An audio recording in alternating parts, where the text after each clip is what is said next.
అన్న హ్మ్.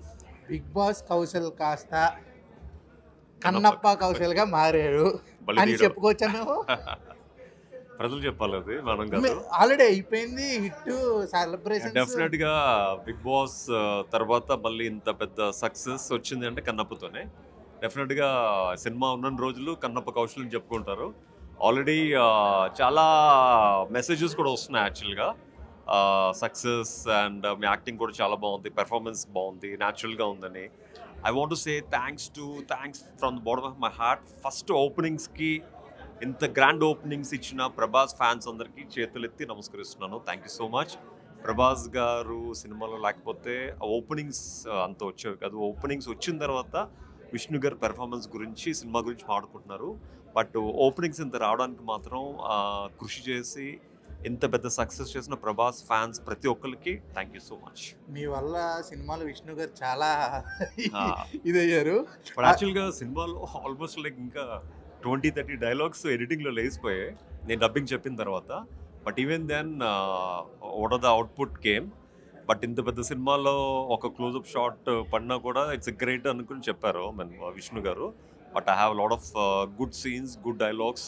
But obviously ఇంత పెద్ద సినిమాలో మనం చేసిందంత ఎక్స్పెక్ట్ చేయలేం కాబట్టి. But what it's there in the final cut I'm happy. Okay, ఇంకా కన్నప్ప విజువల్స్ సూపర్. సక్సెస్ మీట్లో ఇంకా మిగతాది మాట్లాడదాం. బిగ్ బాస్ 9 ప్రోమో రావడం జరిగింది. ఓకే, ఆ ప్రోమో చూసిన తర్వాత ఏమనిపించింది? ఒకవేళ మళ్ళా మిమ్మల్ని రమ్మంటే, ఇంత పెద్ద సక్సెస్ చూస్తారు 70mm స్క్రీన్లో, మళ్ళీ స్మాల్ స్క్రీన్లోకి రమ్మంటే వస్తారా? ఒకసారి సక్సెస్ అంటే బిగ్ బాస్ విన్నర్ అయిన తర్వాత మళ్ళీ దాంతో పోటీ పడమంటే ఆబ్వియస్లీ ఉండదని అనుకుంటున్నాను. Winners are always winners. Maybe అందులో ఓడిపోయిన వాళ్ళకి ఇంకొక ఛాన్స్ ఇవ్వచ్చు, కానీ విన్నర్స్కి ఆ ఛాన్స్ ఉంటుందేమో అనుకుంటున్నాను. ఒకవేళ విన్నర్స్కి ఇస్తే మీరు రావడానికి 100%. బికాస్ బిగ్ బాస్ వల్ల మీ అందరికి నేను తెలిసాను కాబట్టి Bigg Boss is always it's my ఒక ఇంటి ఆవకాయ ప్రతి సంవత్సరాలు పెడతారు.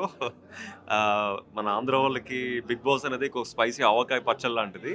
డెఫినెట్గా రుచి చూడాలని ఎప్పుడూ ఉంటుంది. అనిపిస్తుంది అంటే ఇది 9th సీజన్, మినిమం 16 మంది కంటెస్టెంట్లు ఉంటారు. విన్ అయిన 8 మందిని అలాగే ఇంకో కొత్త వాళ్ళు పెద్ద వాళ్ళని తీసుకొచ్చి పెడితే ఎట్లుంటుందా అని. విన్నర్స్తో బిగ్ బాస్ పెడితే ఆబ్వియస్లీ విన్ అయిన ప్రతి ఒక్కరికి ఒక్కొక్క డిఫరెంట్ మైండ్ సెట్స్తో విన్ అయ్యారు కాబట్టి అది ఇంకొంచెం నెక్స్ట్ లెవెల్ ఉండొచ్చు, ఇంట్రెస్ట్గా చూస్తారు కదా. నెక్స్ట్ లెవెల్ ఉండొచ్చు. బట్ ఆ థాట్ స్టార్ మాల్కి రావాలి, మనకు కదా యాక్చువల్గా.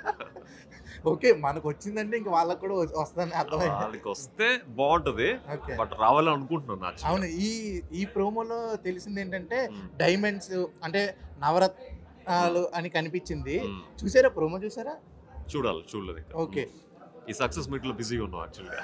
ఓకే, అలాంటి నవరత్నాలు 9 మందిని ఎంచుకుంటే ఎలాంటి వాళ్ళు వస్తే బాగుంటుంది అంటే ఏ కేటగిరీలోంచి తీసుకోవాలి వాళ్ళని అంటే? సో మీకు అందరికీ నచ్చిన నవరత్నాల్లో బెస్ట్ రత్నం ఏదో ఆలోచించి అప్పుడు పంపించాలి యాక్చువల్గా యాజ్ ఎ డైమండ్ గా. అన్న అంటే కామన్ మ్యాన్ కూడా తీసుకుంటారు అని చెప్పి ఇన్ఫర్మేషన్ వచ్చింది. కామన్ మ్యాన్ ఒకవేళ తీసుకుంటే బెటరా? నా సీజన్లో కూడా first common man Ganesh introduce చేసింది నా సీజన్లోనే. అప్పటి నుంచే కామన్ మ్యాన్ ట్రెండ్ అయింది బిగ్ బాస్ నుంచి. సో బిగ్ బాస్ అనేది ఇట్స్ ఒక క్యారెక్టర్ని చూపించే షో కాబట్టి ఒక నార్మల్ ఫ్యామిలీ బ్యాక్గ్రౌండ్ నుంచి వచ్చిన ఎవరన్నా కామన్ మ్యాన్ని తీసుకుంటే తను బిగ్ బాస్లో సెలబ్రిటీస్తో ఎలా ఆడగలడు అనేది ఒక డిఫరెంట్ టాస్క్. అది కూడా బాగానే ఉంటుంది యాక్చువల్గా. బికాజ్ లైక్ హిందీలో ప్రతి సీజన్లో ఒక కామన్ మ్యాన్కి ఎలా ఇంట్రడ్యూస్ చేస్తున్నారు, ఈసారి కూడా ఇంట్రడ్యూస్ చేస్తే బాగానే ఉంటుంది. కాకపోతే ఆ కామన్ మ్యాన్లో కూడా ఎవరో తీసుకొచ్చి పెట్టకుండా ఆ సత్తా ఉండేవాడిని తీసుకొచ్చి పెడితే అప్పుడే దానికి వాల్యూ, దానికి ఒక కిక్ ఉంటుంది, లేకపోతే లెక్క ఉంటుంది కాదు. హోస్ట్గా ఇప్పుడు నాగార్జున గారు ఫిక్స్ అయిపోయారు. మీరు ఎవరైనా హోస్ట్ అనుకుంటున్నారా? ఇంకా ఫిక్స్ అయిపోయిన తర్వాత అనుకోవడానికి ఏముంది? నార్మల్గా మీకు సంబంధించి వస్తే లేదు. ఆబ్వియస్లీ నాగార్జున గారే ఇంకొక 2-3 సంవత్సరాలు ఉంటారు కాబట్టి మనం అనుకోవడం కూడా ఏం లేదు. Okay, thank you and all the best అన్న. Thank you, congratulations. Thank you.